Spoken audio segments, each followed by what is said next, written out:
All right, when you're ready to do your recording, you'll launch your app from your app menu, and this is the recording screen. It's not very big, but it's enough to do the job.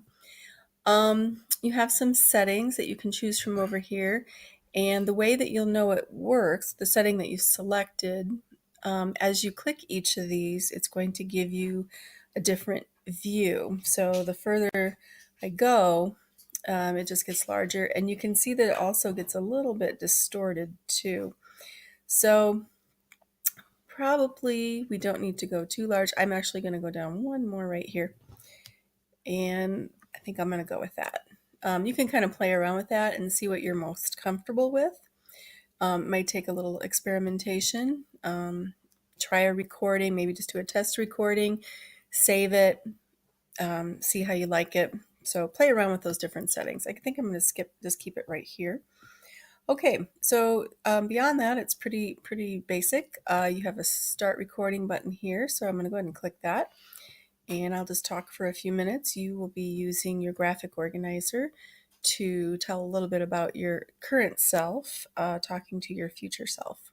When you're done with your recording, you'll click stop, and then you're going to save the video. It's going to bring up some options for you. If you are like me, you have most of your things going to a download folder. For this assignment, though, you're going to want to put it somewhere in your drive because we're going to be connecting the file from your drive eventually to your LiveBinder, to your portfolio. So if you have a digital literacy folder, which you should by now for 7th grade, you're going to go ahead and look for that. And when you find it, click on it. Make sure it's blue because then that will save in the folder that you're designating. So I'm going to put it in my digital literacy folder. And we're going to give it a name. You can leave the .webm at the end, but let's put a good message here. I'm going to put message to future self. And I'm even going to add the day here as well. I think I can use hyphens. Yeah, can't use backslash, but I can use hyphens. Okay, so I've got my folder highlighted here. I've got it appropriately named, and then I'm going to click save.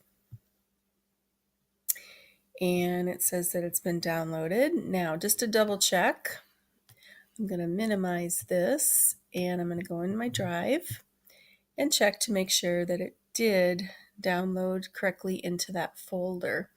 So I'm going to go to my digital literacy folder, which actually has quite a bit of stuff in it.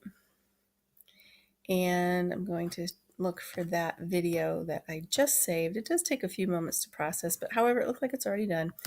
And it is right here.